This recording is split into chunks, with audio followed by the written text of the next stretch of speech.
Pregnancy try பண்ணுறவங்களுக்கும் ப்ரெக்னெண்ட்டாக இருக்கிறவங்களுக்கும் folic acid ரொம்பவே முக்கியமானது. ஃபோலிக் ஆசிட் சாப்பிட்றதுனால கர்ப்பப்பை ஆரோக்கியமாக இருக்கிறது மட்டும் இல்லாமல் குழந்தையோட வளர்ச்சிக்கும் ரொம்பவே ஹெல்ப் பண்ணுது. குழந்தையோட மூளை வளர்ச்சிக்கும் முதுகுத்தண்டு சரியாக வளர்கிறதுக்கும் ரொம்பவே ஹெல்ப் பண்ணுது. பிறவி குறைபாடு இல்லாமல் குழந்தைங்க ஆரோக்கியமாக வளர்கிறதுக்கு ரொம்பவே ஹெல்ப் பண்ணுது. நம்ம உடம்புல புதிய செல்களை உருவாக்குறது மட்டும் இல்லாமல் இரத்த சிவப்பணுக்களை உருவாக்கி அனீமியா வராமல் தடுக்குது.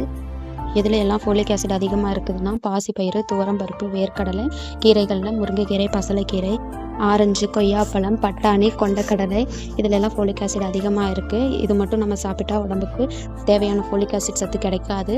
ஹாஸ்பிட்டலில் டாக்டர் கன்சல்ட் பண்ணி அவங்கக்கிட்ட டேப்லெட்ஸ் வாங்கி ஃபோலிக் ஆசிட் டேப்லெட்ஸ் வாங்கி அதை நம்ம சாப்பிட்றதுனால இன்னும் நம்ம உடம்புக்கு தேவையான ஃபோலிக் ஆசிட் அதிகமாக கிடைக்கும். ப்ரெக்னன்சிக்கு முன்னாடியும் சரி, ப்ரெக்னெண்ட்டாக இருக்கிறப்பவும் சரி, ஃபோலிக் ஆசிட் சாப்பிட்றதுனால குழந்தை ஆரோக்கியமாக வளர்கிறதுக்கு ரொம்பவே ஹெல்ப் பண்ணுது. குழந்தைங்க ஆரோக்கியமாக வளர்கிறது நம்ம கையில் தான் இருக்குது. அதனால் ஃபோலிக் ஆசிட் டேப்லெட்ஸ் ஸ்கிப் பண்ணாமல் ரெகுலராக சாப்பிட்டே வரணும். நான் சொன்ன தகவல் உங்களுக்கு யூஸ்ஃபுல்லாக இருந்துச்சுன்னா லைக் பண்ணிவிட்டு சப்ஸ்கிரைப் பண்ணிக்கோங்க.